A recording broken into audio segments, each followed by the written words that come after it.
Sino po dito ang masasabi mo na worship mo si Lord na naibigay mo yung todo ngayong umaga? Yung pong pumalakpak. Sige, ulitin ko po Sino po dito yung nagbigay todo ng worship kanina kay Lord? Amen. Praise God. Alam niyo po, sa ating pong pagsamba, ay napakahalaga po ng ating pag-worship. At ang worship na ito ay talaga ibinigay ng Panginoon na gawin ng mga lahat ng mananampalataya. At sa pag-worship po, hindi lamang po yung pagkanta. Ang lang po sinasabing worship o pagsamba. Marami pong act of worship na ibinigay sa atin ng Panginoon. Kaya napahalaga po na hindi lang tuwing linggo lang na tayo nag-aawitan, kumakanta ng mga awitin para sa Panginoon, yun lang ang worship. Hindi po. Kundi ito po ay isang bagay na kung saan ibinibigay natin ng lahat-lahat sa Diyos. Kaya tinanong ko po kayo kanina, kung na-worship niyo po ba si Lord ng lahat-lahat, yung best nyo na ibigay nyo. Kasi po napakahalaga po nun bilang mananampalataya. Sapagkat ang ating pong series po natin ngayong month of May is all about a life of worship.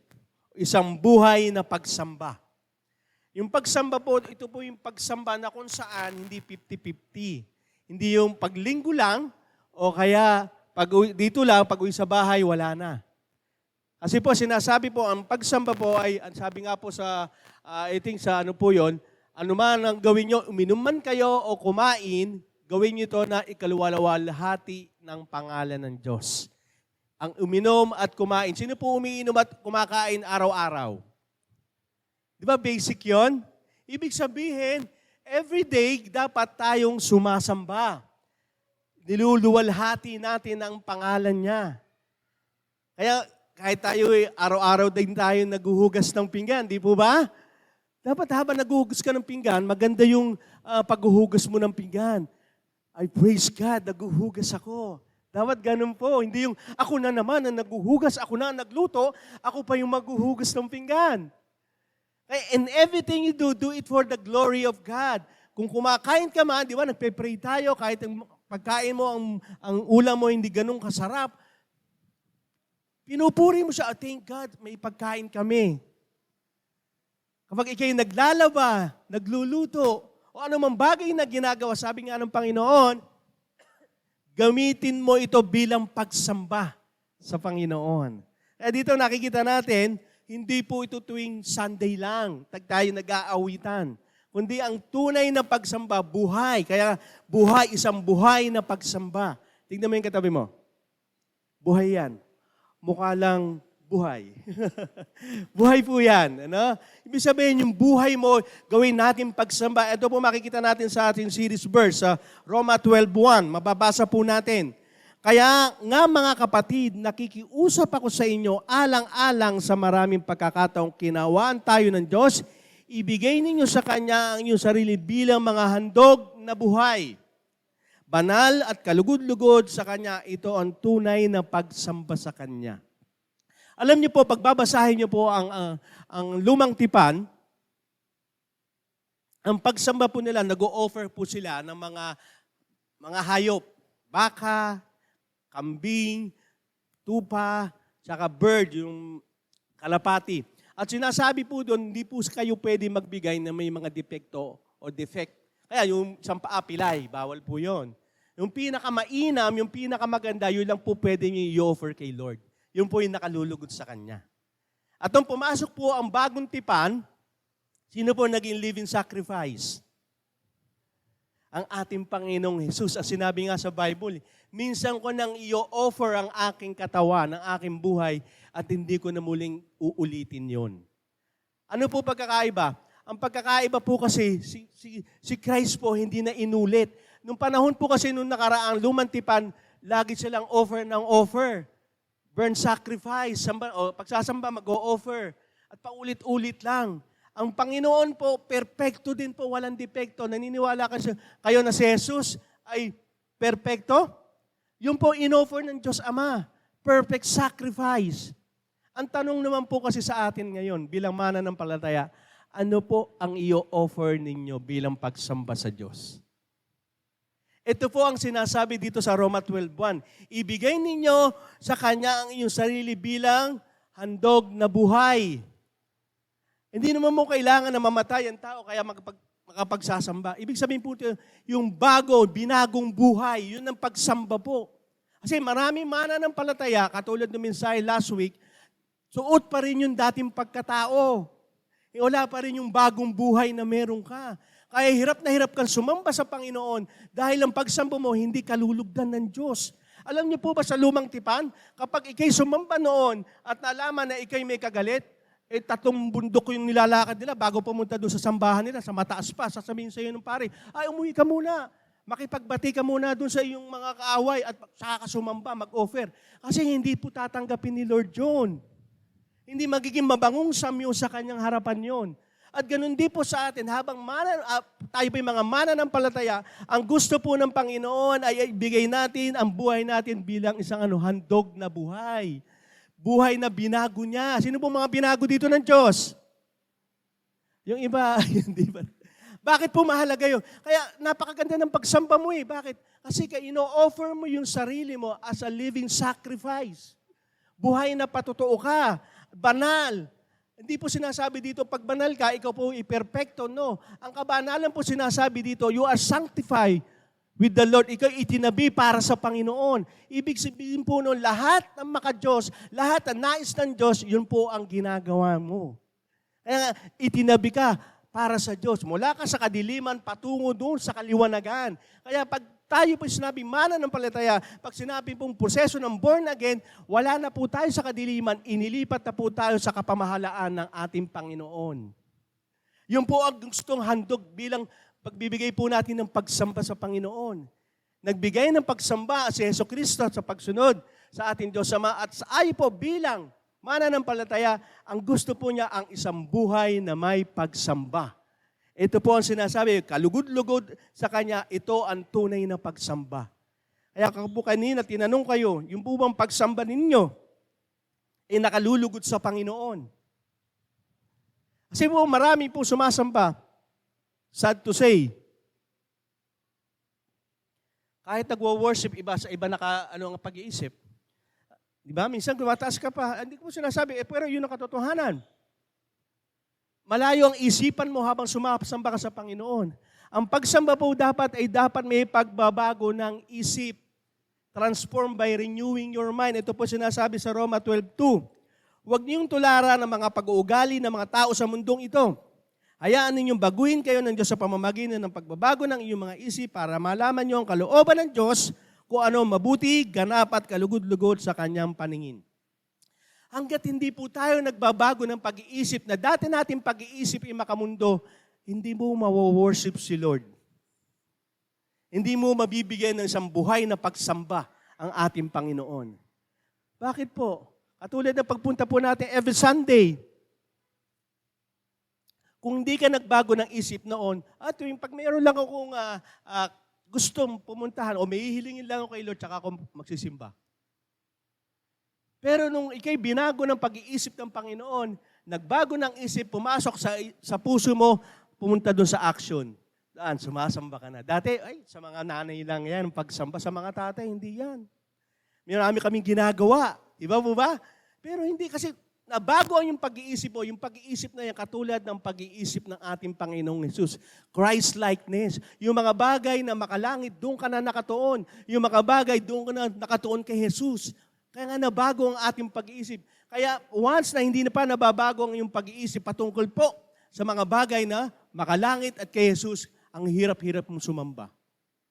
Di ba mga kabataan, pinipilit pa, hinihila pa nga ng nanay. Tayo ka na, maaga pa 10 ng start, pupunta tayo 10:30.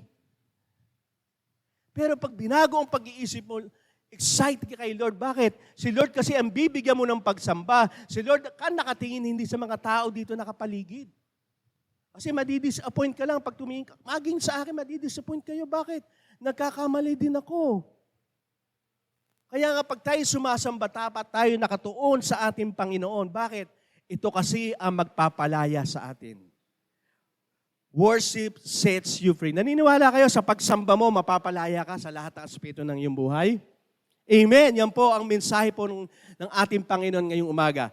Worship sets you free. Ang ating pong verse po ay makikita sa Hebreo 13:15. Kaya patuloy tayo maghandog ng papuri sa Diyos sa pamamagitan ni Jesus. Ito po yung sinasabi ko kanina. Kung hindi ka nakatutok sa ating Panginoon, kung hindi mo alam yung sinasamba mo, mahihirap kang sumamba. Kaya nga dito, maghandog kayo ng papuri sa Diyos sa pamamagitan ni Jesus. Kilala niyo po ba si Jesus? Hindi lamang po tagapagligtas. Marami pong katangian si Jesus na pag nalaman at alam mo, hindi ka pwedeng hindi ka sumunod o sumamba sa Panginoon. At sinabi dito, ito yung mga handog na bumula sa mga labi natin, katulad kanina. We are worshiping God at nagpapahayag ng pagkakilala natin sa Kanya. Pagpapahayag ng pagkakilala. Paano kaya yon? Hindi lang si Jesus ay tagapagligtas, ang dami po yan. Ang dami po niyan. Emmanuel, ang dami pong mga katangian ng pangalan ni Jesus. Kung ikaw ay may sakit at alam mo si Jesus yung nagpapagaling, sasamba ka kahit may sakit ka. Amen? Na kahit ikay kulang, wala kang pamasahe, dahil kilala mo si Jesus, the God will provide, pupunta ka. Kasi nga, ang iyong sinasamba, kilala mo eh. Kaya nakakalukot sa maraming Kristiyano, sumasamba kay Jesus pero hindi kilala. Kaya nga sabi nga po dito, nagpapahayag ng pagkakilala. Pinapahayag ba natin yung pagkakilala natin sa Panginoon? Mainit lang, sobrang init, pastor. Walang aircon doon. Hindi naman itong lugar ang sinasamba mo, si Lord. Kaya nga pag nakafocus ka kay Lord, yung paligid mo para na lang anino yan eh. Ba't minsan hindi mo nang papakilaman? Kasi nakafocus ako kay Lord. Kasi siya yung sinasamba ko eh. Yung pagpapahayag ko ng pagsamba ay yung mga katangian niya, hindi yung mainit, hindi malamig, kundi yung binibigay niya sa akin na pagsamba para sa Kanya, yun na ibibigay ko. Naintindihan po? Kaya yung buhay mo bilang pagsamba, at yung pagsamba mo, yan ang magpapalaya sa iyo. Kasi yung pagsamba po, hindi lang po worship yan. Alam mo yung ibig sabihin ng worship? Ang worship po, ipagpapakita ng pagkakilala doon sa wino-worship mo, si Lord. Kilala mo ba siya? Natatandaan nyo, si Moses, in 3 days, di ba sabi ng Faraon, mag-worship kayo 1 day? Hindi, 3 days. 2 days, hindi, 3 days talaga. Kasi yun ang gusto ng Diyos. Hindi yung pakonti-konti, kundi lahat-lahat. Buong-buo ang pag-worship, pagsamba sa Panginoon. Ito ang pagpapakita ng isang patuloy. Kaya nga patuloy tayo maghandog. Tuloy-tuloy po. Hindi lang po dahil blessing ka, may blessing ka. Hindi lang dahil may inihiling ka kay Lord. Hindi dahil maganda ang pakiramdam mo. Hindi dahil masama pakiramdam mo. Hindi may pera ka, hindi wala kang pera. Lahat ng pagkakataon, tuloy-tuloy. Sabihin mo sa katabi mo, tuloy-tuloy. Wala pong pause, ha? Tuloy-tuloy. Ang tanong, masarap bang mag-worship kapag tinanggal ni Lord yung lahat ng meron ka? Ganyan, di ba minsan? Lord, wala na ako. May sakit pa ako. Paano ako mag-worship? Wala nga akong pera eh. Paano ako mag-worship? Di ba ang relasyon ko sira. Ang hirap. Kaya nga sa panahon na conveniente ka lang sa buhay mo, tsaka ka lang gagawa ng pag-worship, pagsunod sa Panginoon eh.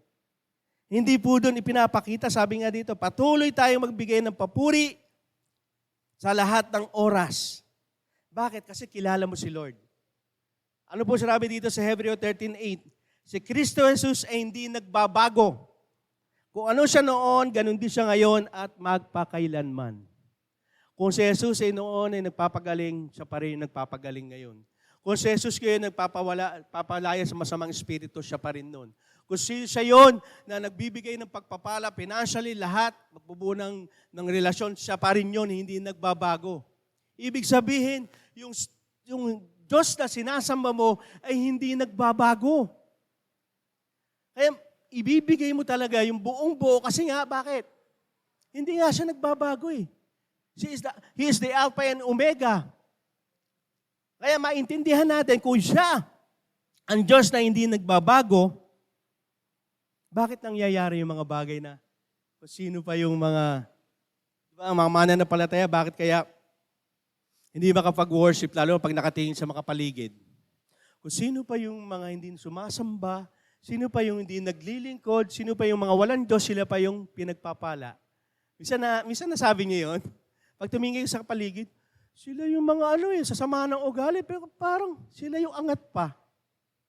Sila yung mga sila yung walang sakit. Alam niyo po, meron dyan si Asaph, may sumulat po siya, ito po sa Psalm 73, 2 and 3. Sabi niya dito, ganyan po nangyari sa kanya. Nalulungkot siya, bakit? Sabi niya, ngunit ako halos mawalan na ako ng pananampalataya. Naiinggit akong makita kung na ang mayayabang ay masasama ay umuunlad. Sino po minsan nakapagsalita ng ganyan? Ano po? Ang dami sa atin dito, di ba? Sino yung walang Diyos? Sila pa yung blessed na blessed. Sino yung walang Diyos? Sila pa yung maganda ang buhay, masaya. Pero sinabi sa salita ng Diyos, ang pagpupuri o pagsamba ang magpapalaya sa atin. Bakit? Ano po ba sabi dito ito maganda po to sa Psalm 73, 16-17. Kung saan si Asaph, nung siya ay sumamba na sa Panginoon, nung siya ay pumunta sa templo, ito po ang sabi.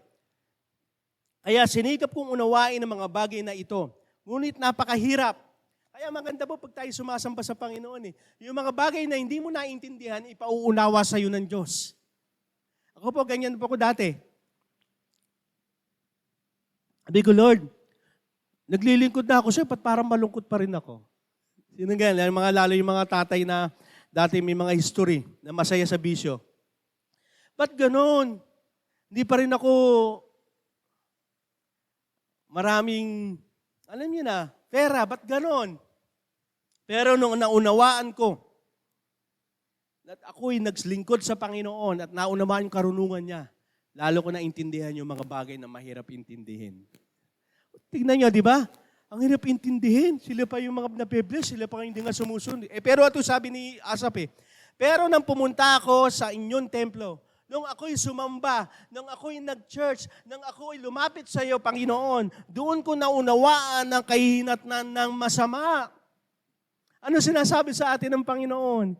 Hindi porkit iyan ay mayaman, hindi yan porkit ay may kotseng magandang asawa, hindi yan ay maraming ari-arian, yan ay alin? Mapupunta sa langit. Ang na kasi ni Asaph, ang mapupuntahan ng masama ay saan? Walang hanggang kaparusahan. Kaya ang lahat ng sumasampalataya, sumasamba sa Panginoon, magkakaroon ng buhay na walang hanggan kasama ang Panginoon. Kaya nung sinabi ni Asaph to, nung siya pumunta, sumamba sa ating Panginoon, Lord, naintindihan ko na ang lahat ng pupuntahan ng masama ay lahat ay parurusahan habang buhay. Ngunit ang nagtitiwala sa iyo, ang sumasamba sa iyo, ibig sabihin, magkakaroon ng buhay na walang hanggan, higit pa sa yaman ng mundo ang ibibigay ng Diyos sa iyo. Amen? Kaya nga, maintindihan natin, pag binasa mo ang Biblia, mapalad ang taong ang Diyos ang kanlungan. Mapalad ang mga byuda, siya lang ang ginagawang sandigan. Mapalad ang taong nagtitiwala sa Kanya ng buong puso. May nabasa po ba kayong, mapalad ang taong maraming pera. Mapalad ang taong maraming bisyo. Mapalad ang taong ginagawa ay masama. Wala. Ibig sabihin, pastor, hindi na magkakaroon ng kasaganahan ng mga mananap. No. Hintayin mo yung point na kung saan bibigyan ka ng kasaganahan.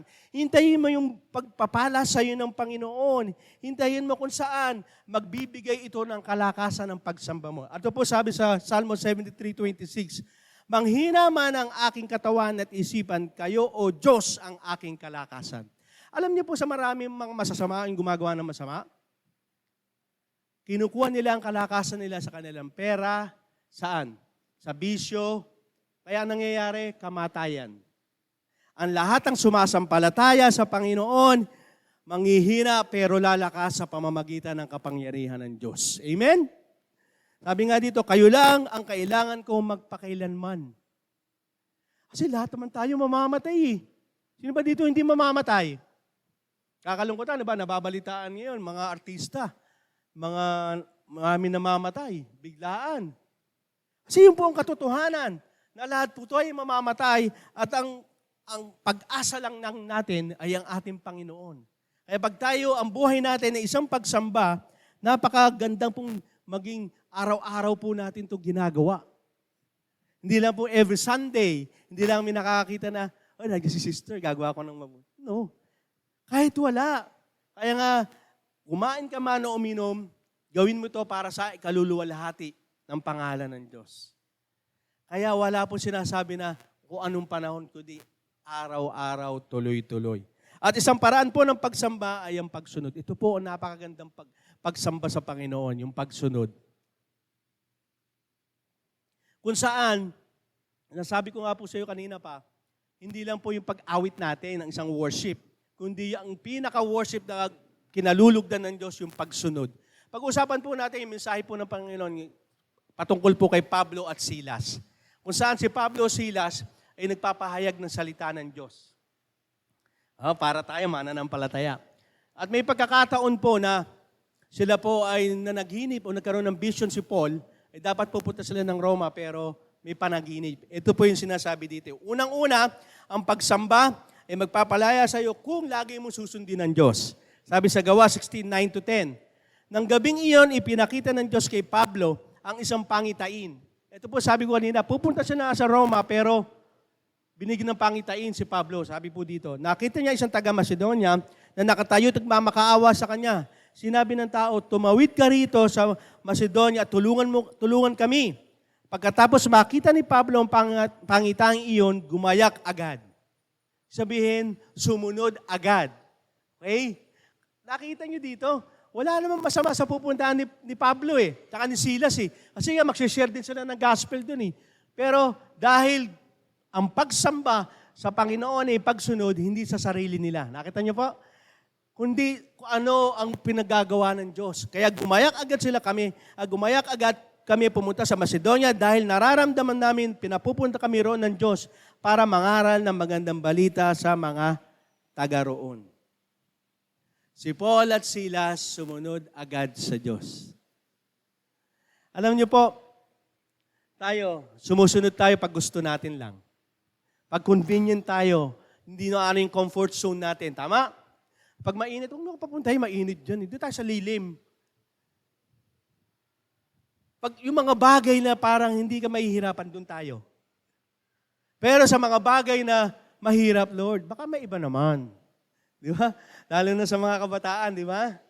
Pag nagpe-pray, Lord, bigyan mo ako ng kasing gwapo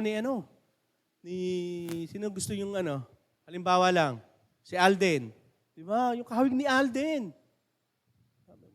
Bigyan mo ako ng sign na talaga yan. Yung unang lalabas dun sa pinto, yun na ibinibigay mo sa akin. Na doon siya sa may CR, lumabas yung gwardiya. Lord, baka may iba naman. Pag ayaw natin, ang dami natin dahilan Ganun din, di ba sa mag-asawa? Sabi ni Lord, sundin mo ang asawa mo, magpasakop ka. Lord, pasakopin, lasenggo nga ito Nakita mo na, mukha pa lang, hindi nakasunod-sunod Pero dahil sabi ni Lord Nakuha po natin? Kaya ngayon po ang sabi ni Paul, maganda naman ang pupuntahan namin sa Roma, magsashare kami ng gospel. Pero dahil sinabi mo, Diyos, dahil ang pagsamba ko ay sa pagsunod, susunod ako agad. Di ba? Hindi minsan mga mag-asawa Ganun din sa lalaki. Gusto muna ng pruweba bago sumunod. Hindi na. Basta sinabi ni Lord, sabi ni Lord, mahalin mo ang asawa mo katulad ng asawa, sa pagmamahal mo sa sarili mo. Ganun dapat sa asawa mo. Minsan, marami ako nakikita. Pusturang-pustura ang lalaki. Pagdating yung mag-asawa, sino yan? Asawa mo? Oo. Parang katulong. Di ba? Mahal na mahal ang sarili, pero ang asawa hindi man minamahal. Minsan, pag naglalakad, nilalayuan pa, huwag kang masama mandikit, mapagkamalan pa tayo. Pag sinabi ni Lord, mahalin mo, katulad ng asawa mo ang sarili mo, gawin mo. Wala nang pero-pero. Di ba? Mga anak, ganun din. Igalang nyo, mga magulang nyo, sinasabi yun na may kasamang pangako, ahaba ang buhay nyo. Hindi kasi ang dami din dahilan.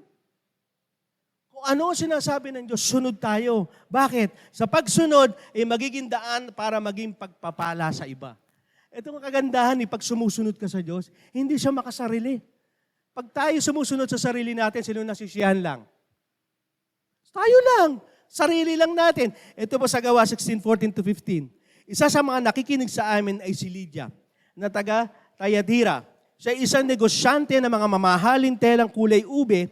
Sumasamba siya sa Diyos. Binuksan ng Panginoon ang kanyang puso para tanggapin ang sinasabi ni Pablo. Ano nakita natin? May dahilan si Lord.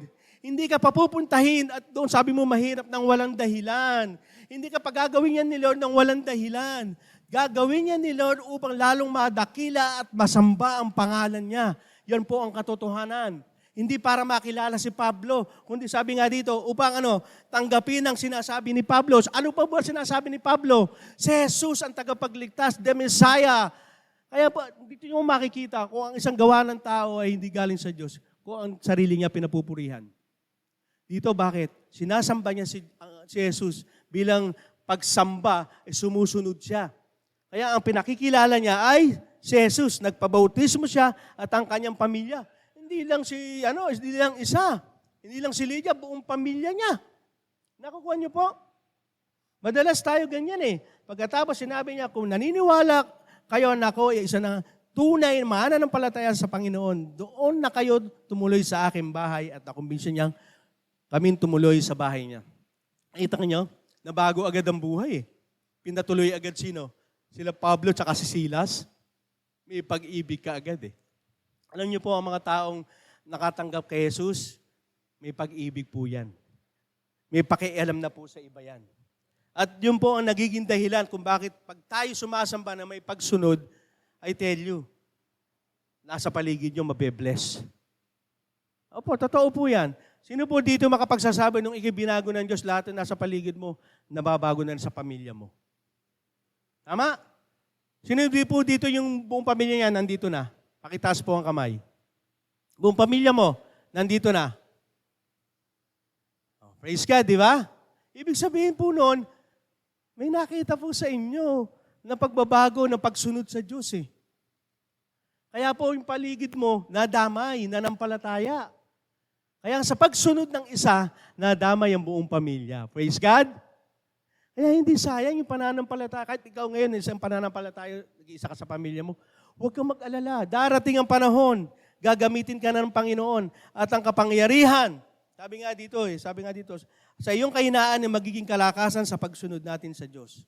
Kaya wala po tayo magiging dahilan Nahihirapan ako. Alam niyo po sa pagkakataong ito, may nararamdaman po ako ngayon. Alam po na misis ko yan. 2 o'clock, nag-LBM po ako hanggang kanina pong umaga. Nag-pray lang po kami, pinag-pray ako ni Mami Gay, tsaka kami po. Talaga medyo, nangihina po ako talaga. 2 o'clock hanggang umaga, labas-pasok po ako sa CR kanina. Sabi ko, Lord, bahala na po kayo. Sabi kong gano'n, wala po akong magagawa. Ito po yung verse na binibigay para sa atin. Sabi dito sa 2 Corinto 12:9. Ngunit sinabi ng Panginoon sa akin, sapat na sa iyo ang aking biyaya dahil ang kapangyarihan ko'y nakikita sa iyong kahinaan.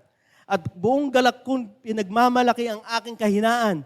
At nang sa gano'y ay lagi kong maranasan ang kapangyarihan ni Kristo. Kung di po ako tumayo po dito, sinabi ko, hindi ko kaya. Mararanasan ko po yung kagalingan. Then I praise God, pinagaling po ako ng Diyos.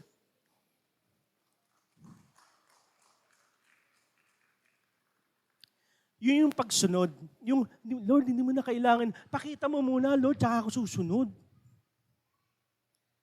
Pakita mo muna, Lord, tsaka ako sasamba sa'yo. Hindi, kaya nga faith, pananampalataya.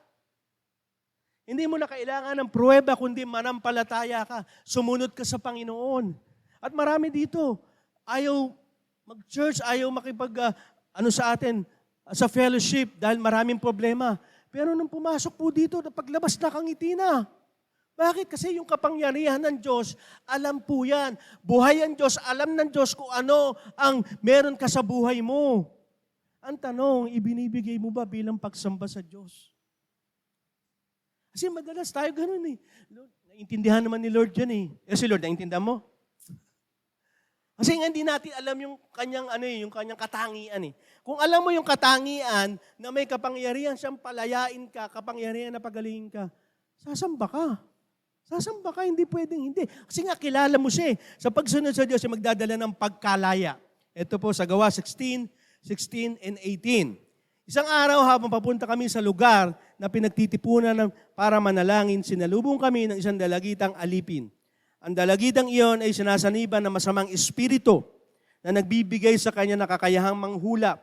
Malaki ang kinikita ng kanyang mga amo dahil sa kanyang panghuhula.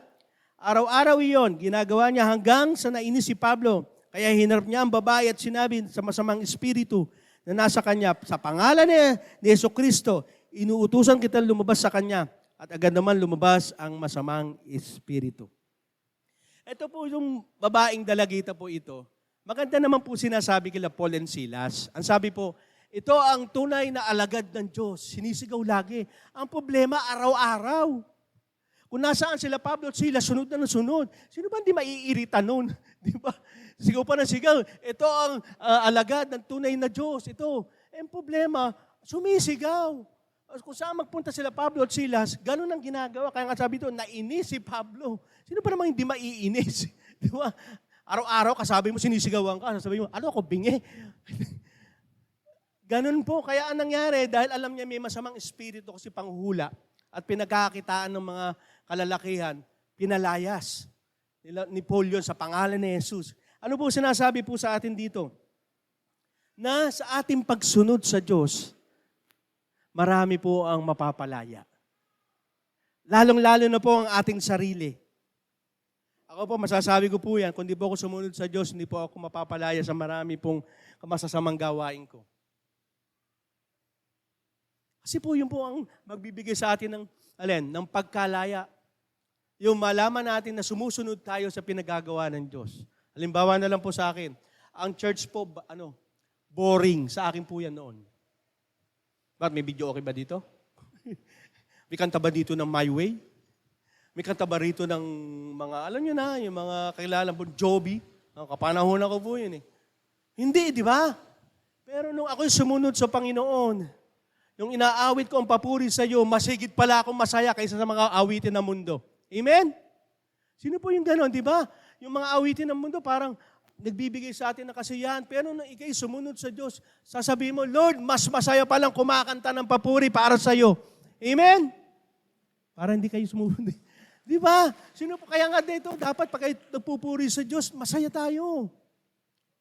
Masaya tayo, bakit? Dahil ang sinasamba mong Diyos ay nakikilala mo na nagbibigay sa iyo ng tunay na kagalakan at kasiyahan.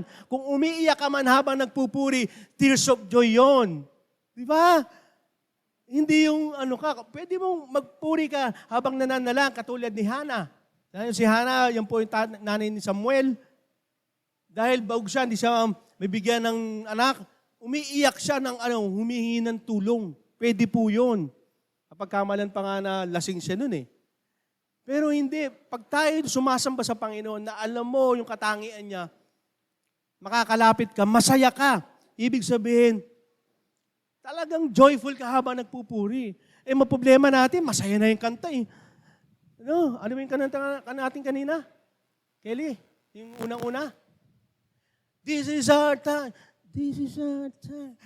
Lift you up. Ang ganda, ang saya-saya ng kanta. Ikaw, ang lungkot ang buhay mo.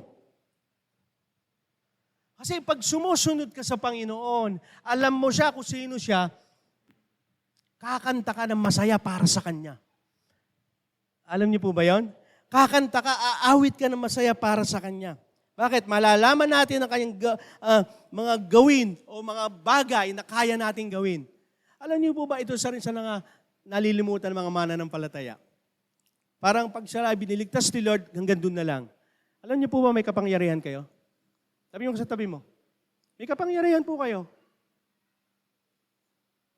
Kasi sinabi nga ng Panginoon, masigit niyo pang magagawa ang aking mga ginawa noon eh. Sabi ni Jesus noon, para maintindihan, ito po sa Marcos 16:17-18. At ito ang mga palatandaan makikita sa mga taong sumasampalataya sa akin. Sino po yung sumasampalataya? Pakitaas po kamay. Yung iba, hindi po. Alanganin pa rin. 50-50 pa rin. Okay. Sabi dito sa pamamagitan ng aking kapangyarihan. Kaninong kapangyarihan po? Kanino po?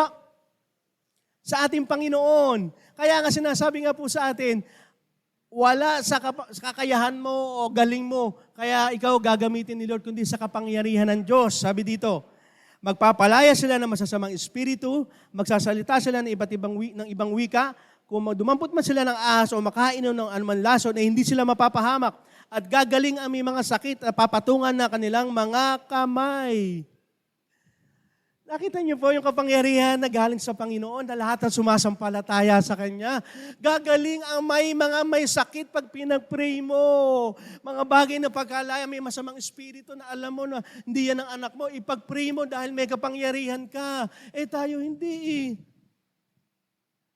Takot na takot tayo. Nakakalimutan natin na anak ka ng Diyos. Sino mo mga anak ng Diyos? Anak ka ng Diyos na makapangyarihan sa lahat Ano man ang ginagawa ng ating Panginoong Kristo, na sinabi naman niya noon, magagawa mo pa ng higit pa kung ikay sumasampalataya ng walang pagdududa. Kasi, Lord, I pray, Lord, bibigay mo ko ng blessing na pambayad ng kuryente. Dududa ka pa. Hindi, may malapit akong Bombay dito, kapitbahay ko, dito na lang. Ang bilis natin mawala ng paniniwala. Kaya ang ganyan nangyari kay Peter Si Peter, di ba?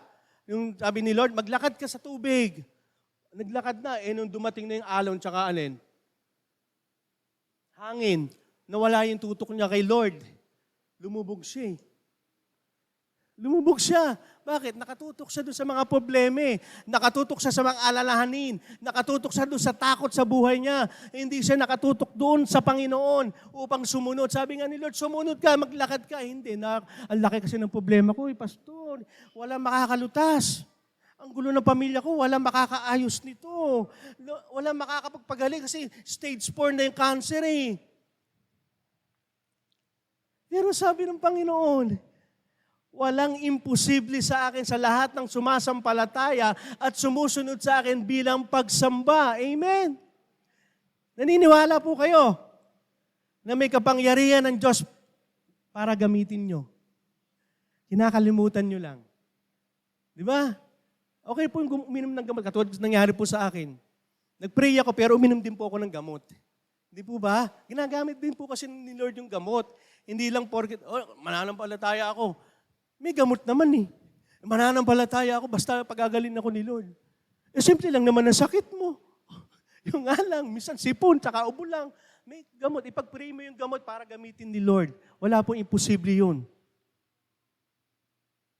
Hindi, napuno na agad tayo ng alalahanin. Di mo ba? Hindi na natin iniisip na si Lord ay nandyan upang sumunod tayo at may kapangyarihan ng galing sa Kanya upang makakilos tayo ng walang takot. Katulad po kinanta natin kanina, yung takot wala na dapat sa buhay natin. Sapagkat ang ibinigay sa atin, kapangyarihan, sabi nga po. Hindi ko kayo binigyan ng takot, kundi kapangyarihan. Hindi po kapangyarihan nyo yan, kundi kapangyarihan ng ating Panginoong Jesus. Unang kapangyarihan ay ang sumamba sa Kanya na may pagsunod. Ang pangalawa, upang tayo mapalaya sa pamamagitan ng pagsamba, purihin ang Diyos sa lahat ng sitwasyon para maranasan ang Kanyang kapangyarihan. Sa lahat po ng sitwasyon, ayan po, sabi ko po kanina, di ba?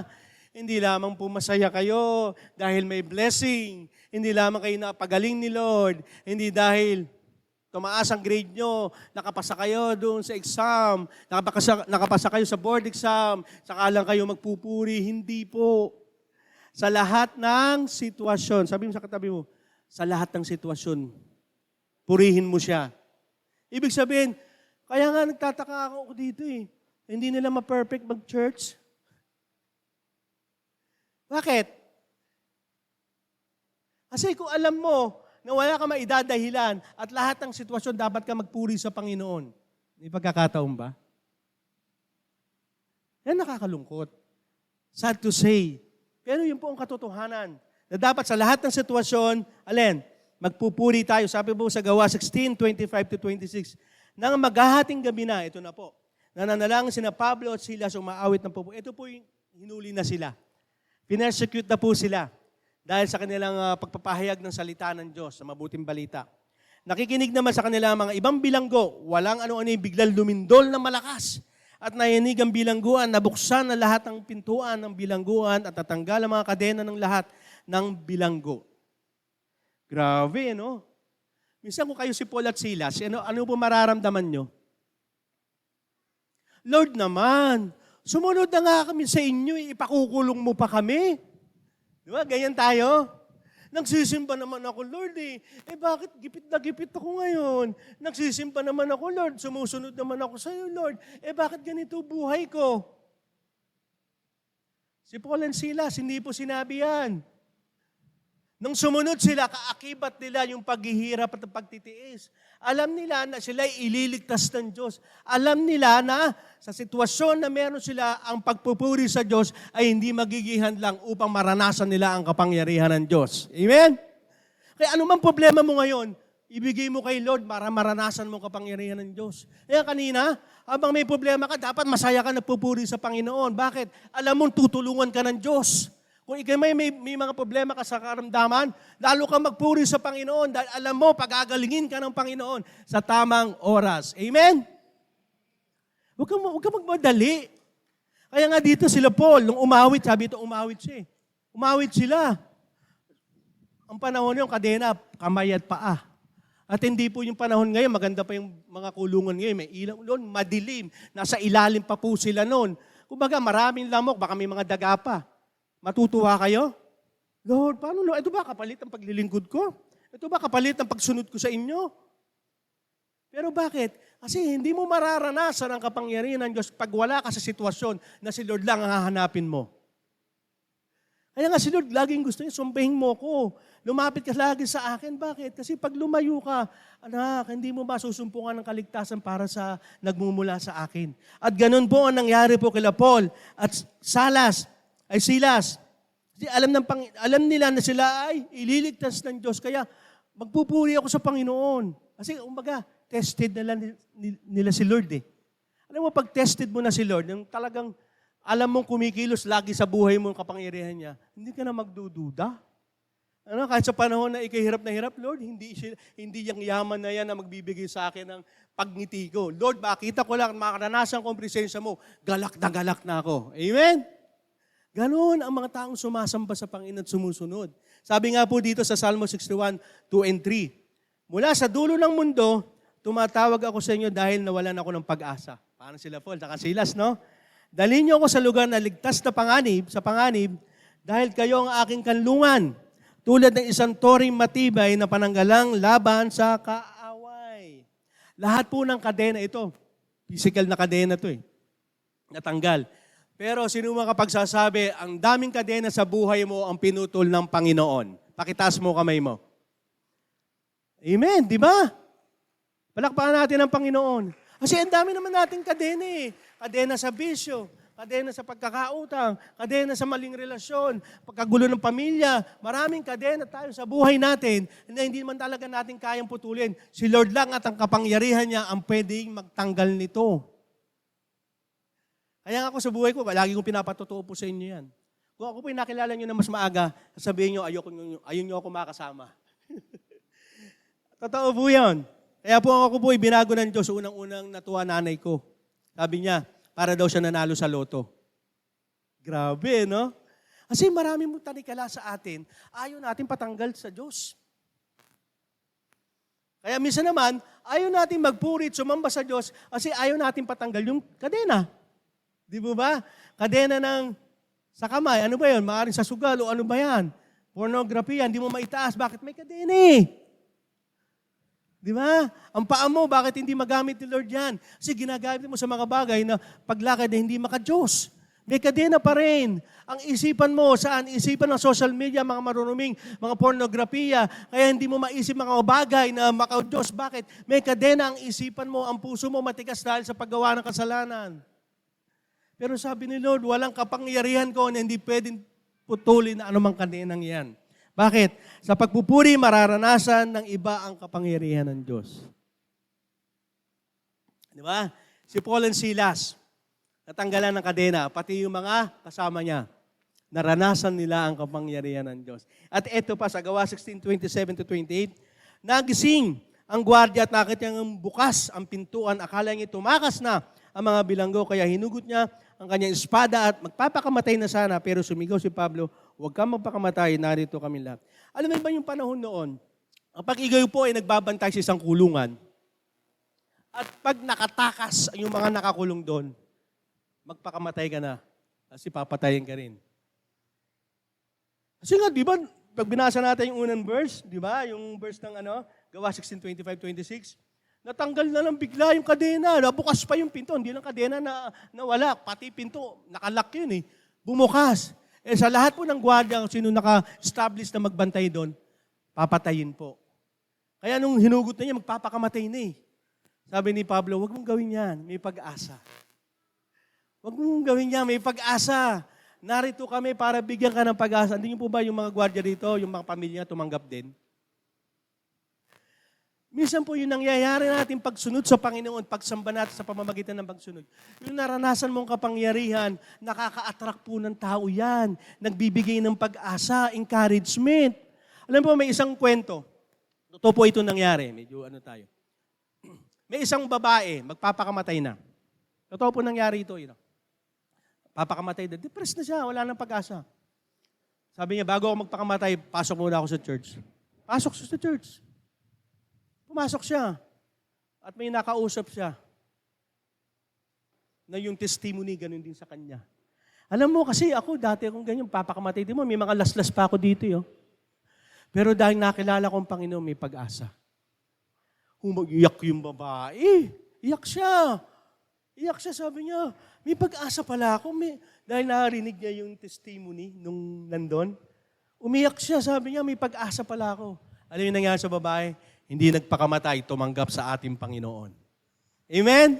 Ibig sabihin, yung nararanasan natin pagbabago mula sa kapangyarihan ng Diyos, hindi walang saysay yan. Lalo na kapag tayo nagte-temple group, nagpapahayag tayo ng mga testimony natin, bigay po natin. Minsan, ay oo nga, sister na lalampasan ako, ganito lang ang problema ko. Encouragement. Kaya ini-encourage ko po kayo, sumama kayo sa temple group, mag-worship tayo, sumamba tayo. Bakit? Kasi po, yan po inutos ng Diyos. Huwag niyong kaliligtaan ang ganitong pagtitipon. Kasi lahat po tayo nagkakaproblema. Ang maganda lang, yung problema nandiyan ng Diyos para tulungan ka niya.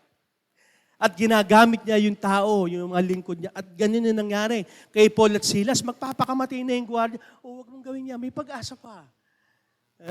Ganun ang Panginoon. Hanggat may buhay nga, may pag-asa. At ang kagandahan dito, pati pamilya niya nakatanggap sa Panginoon. At ganito din sinasabi sa atin ng Panginoon ngayon. Marami sa paligid natin ang walang pag-asa. Naniniwala kayo na gagamitin kayo ni Lord? Ba't hindi kayo naniniwala lagi? Sabi ko sa inyo, may kapangyarihan nga kayo mula sa Panginoon. Ayaw lang tanggapin eh. Ako nga noon, ayaw ko talaga kasi nga bulol ako kung hindi nga ako maganda magsalita. Pero sabi ko ni Lord sa akin, parang si Moses.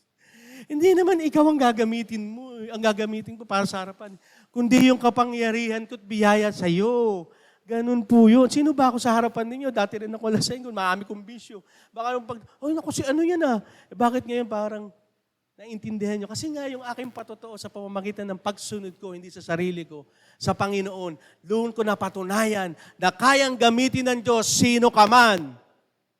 Amen? Yun ang katotohanan.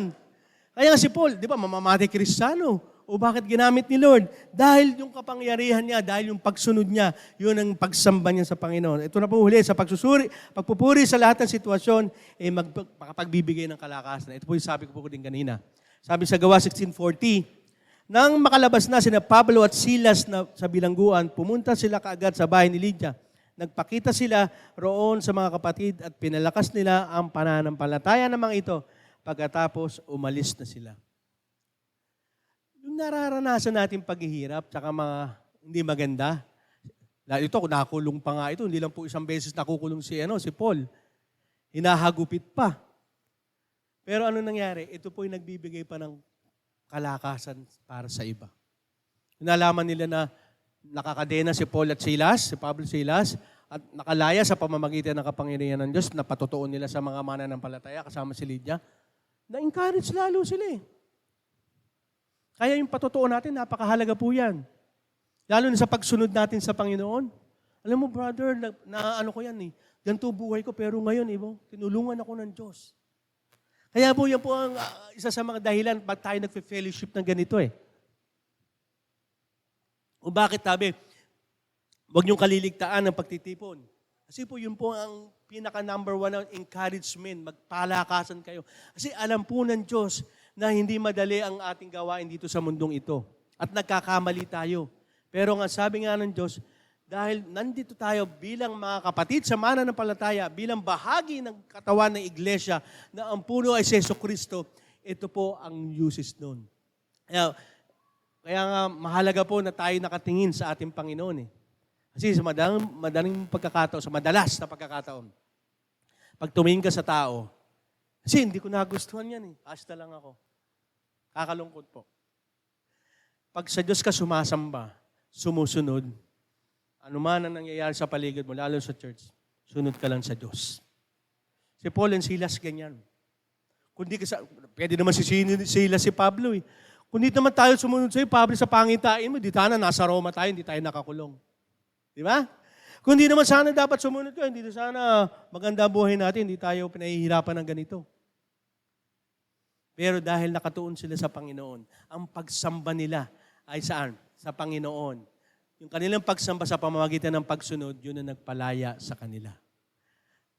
Ano po sinasabi sa ating ngayong umagang ito? Ano man ang sitwasyon po natin ngayon, hindi lang po tayo umaawit every Sunday. Maging sa pag-uwi po natin Monday to Saturday, dapat sambahin po natin ang Panginoon. Buong buhay mo. Pastor, madali mo sabihin niya na wala ka sa sitwasyon. Tama, marami akong narinig na ganyan, sinasabihan ako.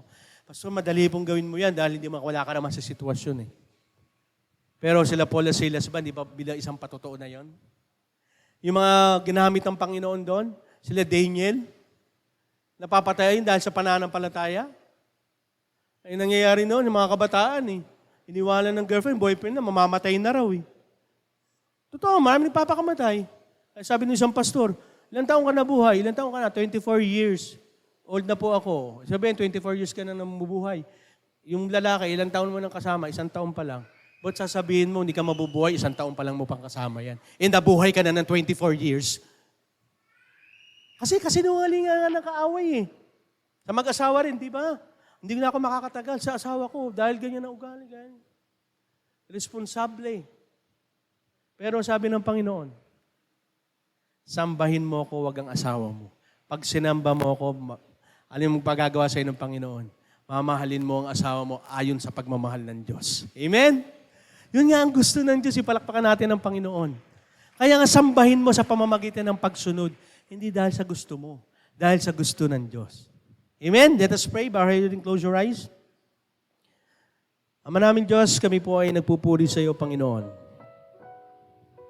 Tunay nga po, Panginoon, ang sarap magpuri sa pamamagitan ng aming mga labi, ng mga musika na patunay na galing sa iyong salita, nagbibigay kapurihan sa iyong pangalan. Pero Lord, minsan sabi ng kaaway, pupuri ka, may problema ka. Pupuri ka, may sakit ka. Pupuri ka, ang gulo ng buhay nyo. Lord, nagpupuri kami, Panginoon, dahil kilala ka namin. Nagpupuri kami, Panginoon, dahil kayo yung Diyos na hindi nagbabago. Tapat, banal, at lagi iniisip yung pahawang kabutihan para sa amin, Panginoon. Lord, sa pagkakataong ito, humihingi kami ng patawad. Sa oras ito, humingi tayo ng tawad kung saan, minsan, yung papuri mo, base na lang dun sa hawak mo ngayon. Kung pinag-bless ka dahil pinagaling ka. Minsan ba nasabi nyo, Lord, thank you dahil may pagsubok ako. Lord, thank you dahil may sakit ako. Lord, thank you dahil ang pera ko ganito lang. Pero dahil kilala ko kayo, Panginoon, dahil pinupuri ko kayo yung Diyos na hindi nagbabago, ang Diyos ng punong-puno ng pag-ibig, hindi ako titingin sa mga bagay sa aking paligid, kundi sa inyo lamang, Panginoon. Lord, maging ang buhay ko ay maging buhay ng pagsamba. Hindi maging buhay ng kahihiyan upang kayo ay mapahiya, Panginoon. Bilang isang mananampalataya na sumusunod sa inyo, bilang pagsunod ng pagsamba, Lord, turuan mo kami, Panginoon, na mamatay at magalit sa sarili namin. Sa aming kagustuhan, sa aming nais, Panginoon. Unless hindi kami mabubuhay, Panginoon, para sa inyo, Lord, ang hirap sambahin kayo. Pero dahil sa tulong at biyaya nyo, sa kapangyarihan nyo, na ibinigay sa amin sa tulong ng banal na Espiritu, Lord, walang imposible. Sapagkat ang Diyos na kasama namin, ang Diyos na mga imposible, Panginoon. Lord, sa oras na ito, hindi lang namin narinig ang inyong salita, kundi pumasok sa aming puso, patungo sa aming pagkilos. Nasasambahin ka namin sa pagiging ikaw, sa pagiging Diyos mo, Panginoon. At sasamba kami sa isang pagsamba ng pagsunod, Panginoon. Mahirap man ito, madali man ito, o wala man kaming makita na pruweba o kahihinatnan na maging maganda sa dulo, susunod pa rin ako sa iyo dahil mahal kitang Diyos, dahil ikaw ang Diyos at Hari ng mga hari at Tatay ko. Lord, salamat po, Panginoon. Ang papurit pagsamba para sa iyo lamang. In Jesus' name we pray and all of God's people say, Amen, Amen. Palakpakan natin ang Panginoon.